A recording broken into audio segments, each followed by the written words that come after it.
Hey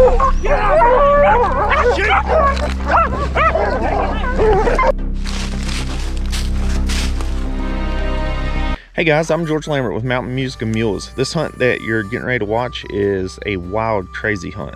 I had some young ones with me and they'll talk about this hunt forever. You're going to see a bear that my hounds have treed. He's going to zero in and attacks me. And then we finish off the hunt in a rescue mission with my mule Cletus. You're definitely not going to want to miss this one. Morning, Squirrel. Hey, good bear hunting, bud?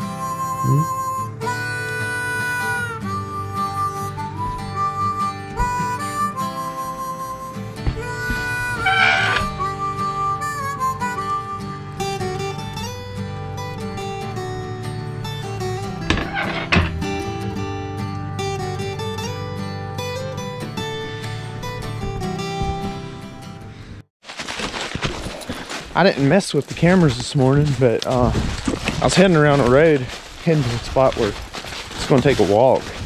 And dogs barked just a couple times out of the truck. I let them off the truck and they started trailing. They've trailed all morning, just trailed and trailed. Covered, I'm not sure how many miles they've trailed so far this morning, but anyway, they got, I don't know, back in some pretty rough country, and they're showing trees. Yeah, he's with me. Okay.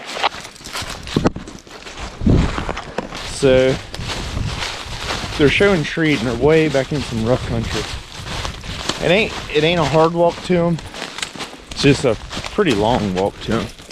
You gotta walk this flat hollow for about 2 miles, and then pull up to them. So. Anyway, we're headed in. I'll check back here in a little bit. Oh, here, I try to make it. Hang on, let me carry you so you don't get. Here, okay. Hop on my back. Good? Uh-huh.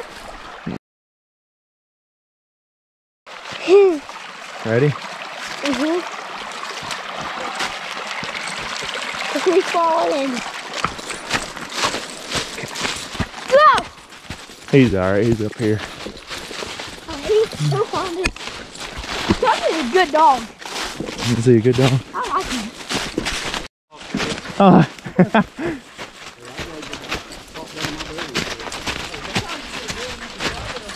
Well, we're getting up here. Still got a little ways to go, and we're in the steep stuff now, but we'll be up here in just a little bit.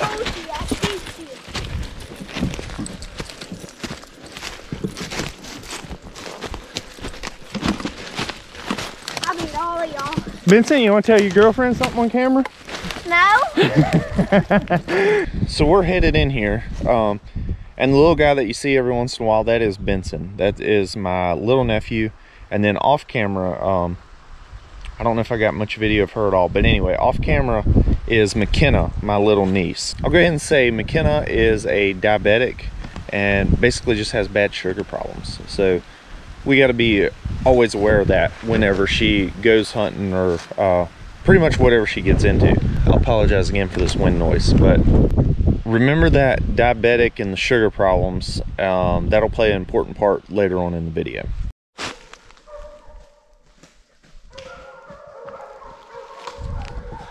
Well, we're gaining some pretty serious elevation now. And we're within probably 300 yards.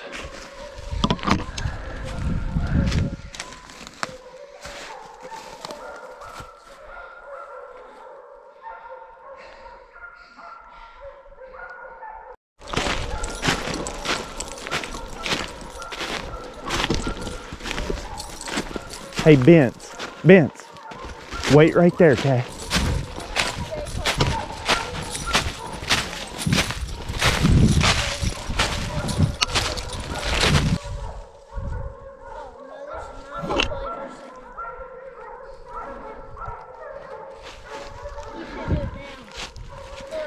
Man, I'm sure the camera don't make it look like it, but it's almost straight up the rest of the way. So it's going to take us a little bit to get this last 200 yards.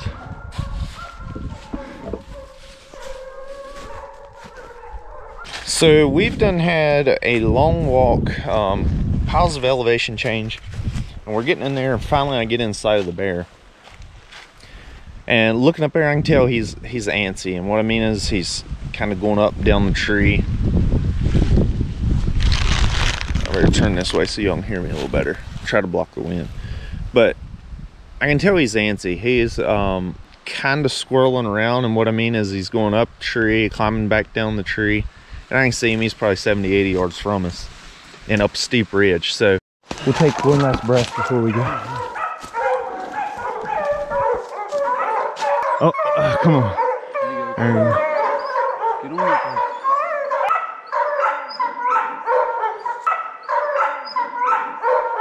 I see you staring at me, bud. Well, we're getting here in close. It's real steep. We're getting... Bear just seen us. He tried to come out.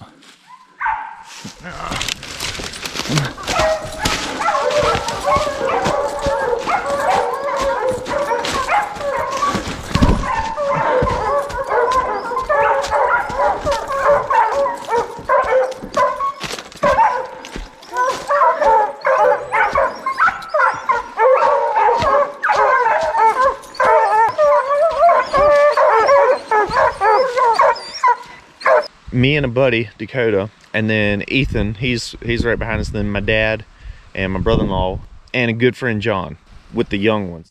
They're not far, but they're behind us a little bit. So I get on up. I think it was me and Dakota first. We get on up there, me, Dakota, and Ethan. We get on up to the tree. You know, the bear doing what he's doing is not that, I mean, it's pretty typical. So typically what happens when we get into a bear tree where our hounds have caught or treat a bear, our main goal is to get our hands on the hounds that are loose, put them on a lead strap, tie them back. And that is basically just so if the bear decides to come down, if he jumps out, he wants to get away. My dogs are on a lead, they're tied back. They don't have the opportunity to confront him right in his face or get right in his personal bubble. On this particular hunt, that was my main goal. I got up there to the tree, got 2 or 3 on a lead strap, got them tied back.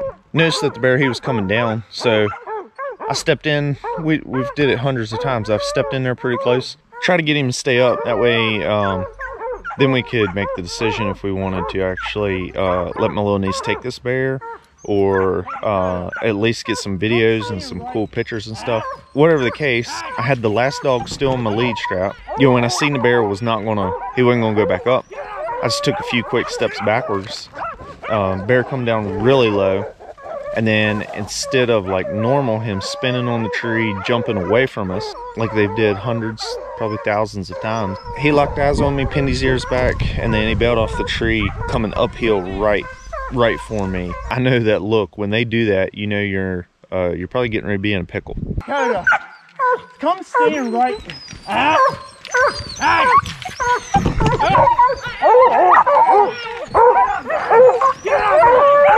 Shoot!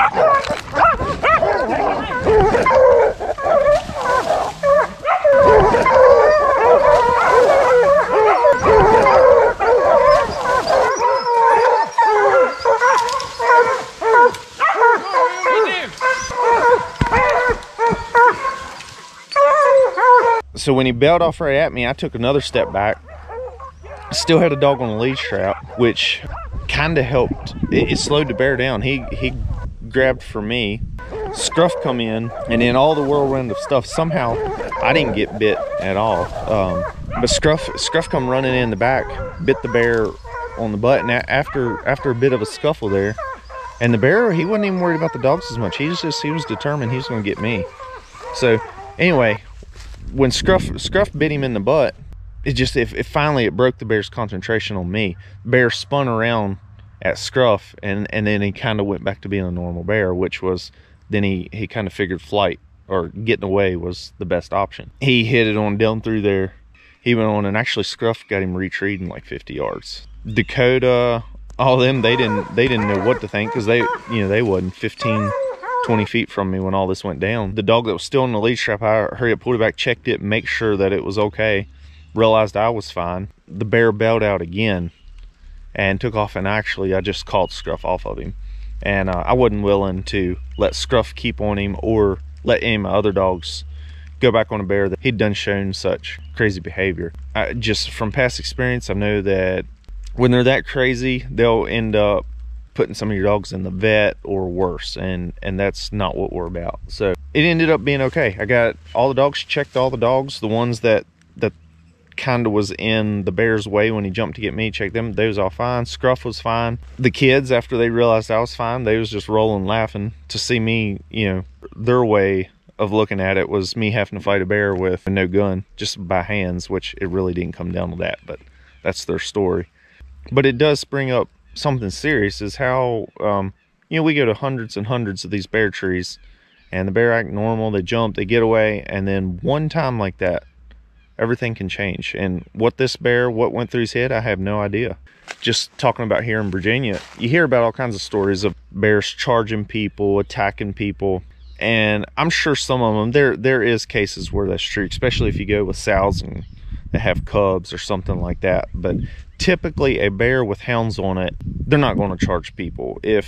Usually if they're running at you, or if you hear a story of it charging a person, a lot of times when you dig into it, all that was going on was that person happened to be in that bear's path or in his route of escape, you know, trying to get away or run from the dogs or the hounds or other people.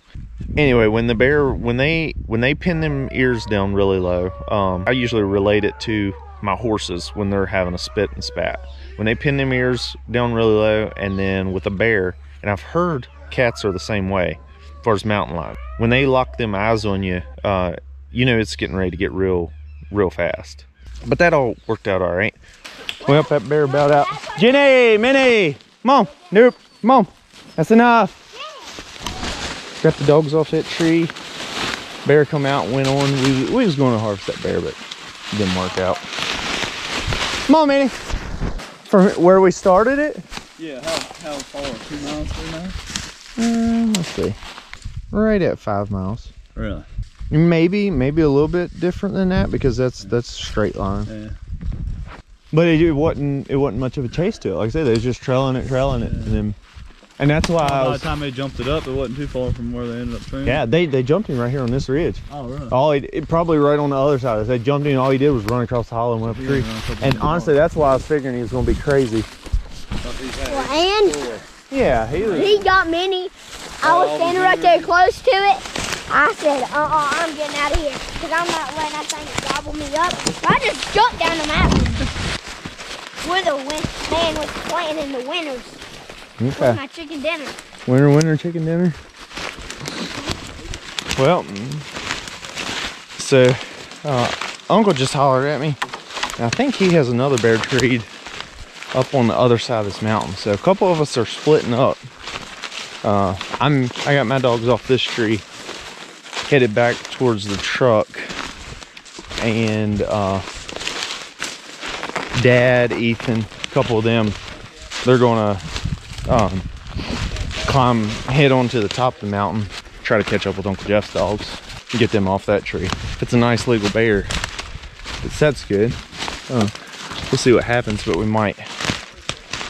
my little niece might see if she can take her first bear. So, we'll see what happens.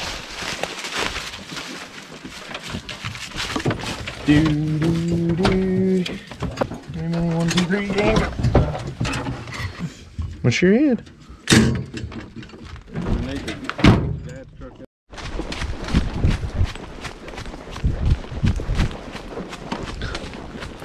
Turn of events. So I got all the dogs back to the truck, all that. Talked to Dad, and they was pulling on up the mountain. And my little niece was with Dad. Basically, she has sugar problems, just in general. So anyway, she got way up there, and there was no problem really. They had plenty of stuff for sweets and stuff to level out her sugar. They had all that with them prepared. But she's way on top of the mountain. I'm not sure, put a good many miles on. Once Dad and them got up there, you know, they was hitting them other dogs that my uncle had.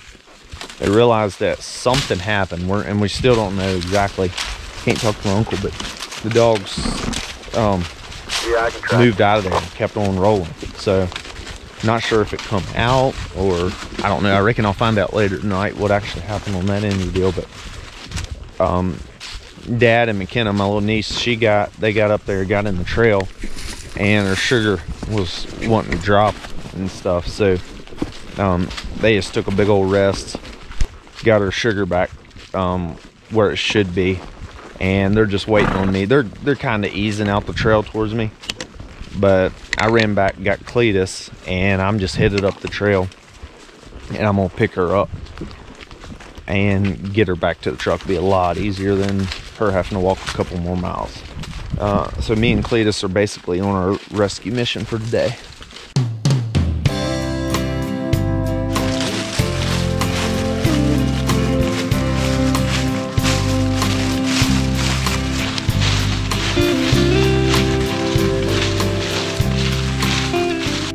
This is one of the reasons why we absolutely promote and just love hunting with hounds so much, is we can have an absolute blast. We can interact with wildlife, and we don't have to pull the trigger every time. So anyway, thank y'all for watching. Any s'mores, blah, blah, blah. I'm messing up. This is usually Easton's jumping in, but he's in the house right now. His mom's got him doing school. I was in there doing school. I couldn't let you guys down, so I just came out here. Go to mountmusicandmule.com, get these hats and maybe a sweatshirt or two. This hat, and Dad has one on too. Here, you show him. It's this one. We have one with stitches on it, but it ain't come out yet, has it? No, it ain't out yet. Right. And we got kids sweatshirts, not this, but we got kids sweatshirts and adult sweatshirts. All right, guys, like, subscribe, click the notifications. We'll see you next time.